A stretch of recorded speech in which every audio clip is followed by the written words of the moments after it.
Assalamualaikum warahmatullahi wabarakatuh. Anak sekalian, semoga anak sekalian selalu dalam keadaan sehat, semangat selalu. Pada kesempatan ini kita akan melanjutkan mempelajari teks eksposisi. Pada kesempatan ini kita akan mempelajari 5 hal, yakni pertama kalimat fakta, kalimat opini, yang ketiga kalimat aktif transitif, keempat kalimat aktif intransitif, dan yang terakhir, yang kelima adalah menyusun teks eksposisi.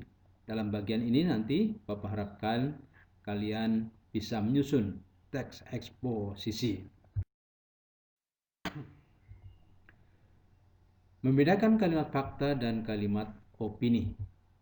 Kalimat fakta adalah kalimat yang mengandung fakta-fakta. Dalam hal ini bisa berupa data-data.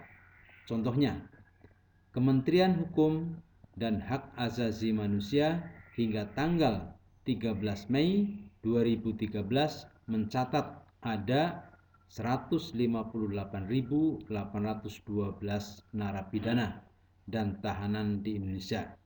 51.899 orang diantaranya terkait kasus narkoba.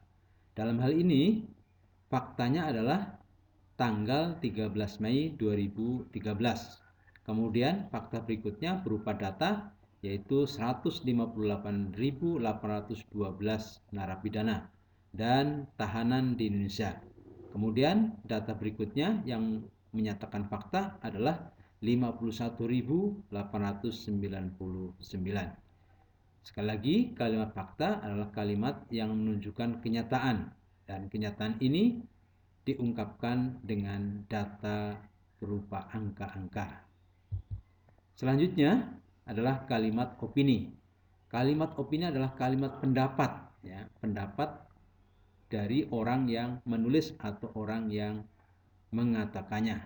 Contoh, sebagai generasi muda, calon penerus perjuangan bangsa, sudah seharusnya kita menyiapkan diri menjadi generasi yang berkualitas. Perhatikan tulisan seharusnya yang berwarna merah, ini adalah tanda bahwa kalimat ini adalah kalimat opini atau kalimat pendapat. Yaitu salah satu tandanya kata-kata seharusnya. Kata selain seharusnya bisa juga kata hendaknya. Jadi berupa pendapat, pendapat. Kalimat aktif transitif. Kalimat aktif transitif adalah kalimat aktif yang memiliki objek. Contoh, saya menendang bola. Kalimat ini terdiri dari subjeknya saya, predikatnya menendang, dan objeknya bola. Oleh karena itu, karena ini ada objeknya, maka kalimat ini adalah kalimat aktif transitif. Contoh lain, dia memanjat pohon. Subjeknya mana? Kata dia. Kemudian predikatnya memanjat. Pohon adalah objek, betul.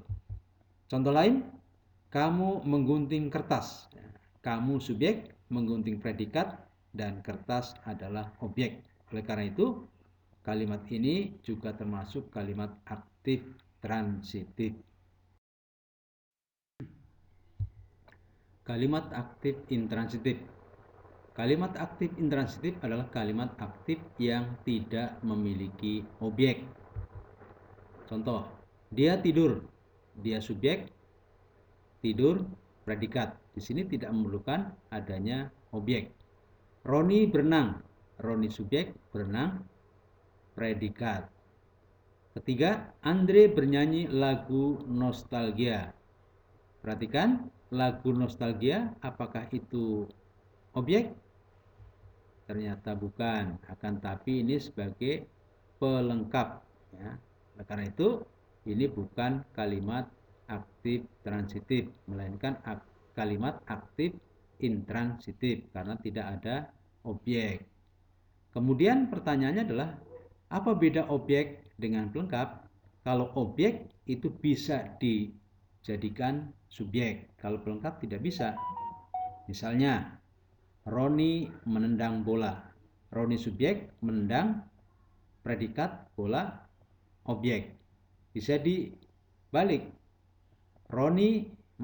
Bola ditendang Roni. Kan tapi Andre bernyanyi lagu nostalgia, ini tidak bisa dibalik. Lagu nostalgia bernyanyi Andre, tidak bisa. Oleh karena itu ini disebut pelengkap ya. Sekali lagi, lagu nostalgia adalah pelengkap. Untuk lebih memahami, maka Bapak siapkan latihan kalimat aktif transitif dan kalimat aktif intransitif berikut. 1. Bumi saat ini sedang menghadapi berbagai masalah lingkungan yang serius. Coba tebak, apakah ini kalimat aktif transitif ataukah kalimat aktif intransitif? Perhatikan, apakah di sini ada objeknya? Ya, ternyata ada objeknya, yaitu berbagai masalah lingkungan yang serius itu adalah objek. Bumi saat ini subjek sedang menghadapi predikat berbagai masalah lingkungan yang serius adalah objek. Oleh karena itu kalimat ini adalah kalimat aktif transitif. Kedua, kenyataan ini sangat jelas menggambarkan kehancuran alam yang terjadi saat ini yang diikuti bencana bagi manusia. Coba tebak, apakah kalimat aktif transitif ataukah kalimat aktif intransitif? Ya, kalau Bapak tanya, objeknya mana? Kehancuran alam yang terjadi saat ini dan seterusnya itu adalah objek. Dan predikatnya menggambarkan. Nah, ini adalah predikat. Oleh karena itu kalimat ini adalah kalimat aktif transitif. Ketiga, masalah lingkungan di atas merupakan masalah serius yang harus segera diatasi. Nah, anak sekalian, ini bukan kalimat aktif transitif, melainkan kalimat aktif intransitif, karena kalimat ini tidak ada objeknya. Merupakan masalah serius yang harus segera diatasi, ini merupakan predikat. Selanjutnya, di bagian ini Bapak harapkan kalian nanti berlatih menyusun teks eksposisi. Agar bisa menyusun teks eksposisi dengan baik, maka sekalian nanti harus ingat struktur teks eksposisi. Dan untuk menyusun ini nanti sekalian mengerjakannya di link bit.ly. Untuk lebih baiknya kalian mengerjakan di kertas terlebih dahulu, kemudian nanti disalin di link bit.ly. Tema yang bisa kalian pilih: pertama, air sungai bermanfaat bagi pengairan sawah dan ladang. Kedua, sampah yang dibuang ke sungai akan menyumbat aliran air sungai. Ketiga, pentingnya pendidikan tentang pelestarian lingkungan hidup. Keempat, penyebab utama kerusakan alam adalah perilaku manusia. Anak sekalian bisa pilih salah satu dari tema ini. Untuk bisa menyusun dengan baik teks eksposisi, maka kita ingat kembali struktur teks eksposisi. Pertama adalah tesis atau pernyataan pendapat berupa kalimat opini atau kalimat pendapat. Kemudian diikuti oleh kalimat-kalimat argumentasi. Kalimat argumentasi adalah kalimat opini atau fakta. Ya, kalimat argumentasi adalah kalimat fakta-fakta. Disinilah kalian hendaklah menyertakan fakta-fakta berupa angka-angka. Kemudian penegasan ulang. Nah, penegasan ulang ini kan menyatakan kembali pernyataan pendapat ataupun tesis. Oleh karena itu kalimatnya juga kalimat opini.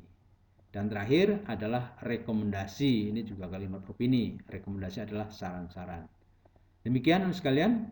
Semoga bisa memahami dengan baik, dan Bapak harapkan kalian semuanya mengerjakan tugas ini dengan penuh semangat. Insya Allah bisa kalian membuat teks eksposisi. Terima kasih. Assalamualaikum warahmatullahi wabarakatuh.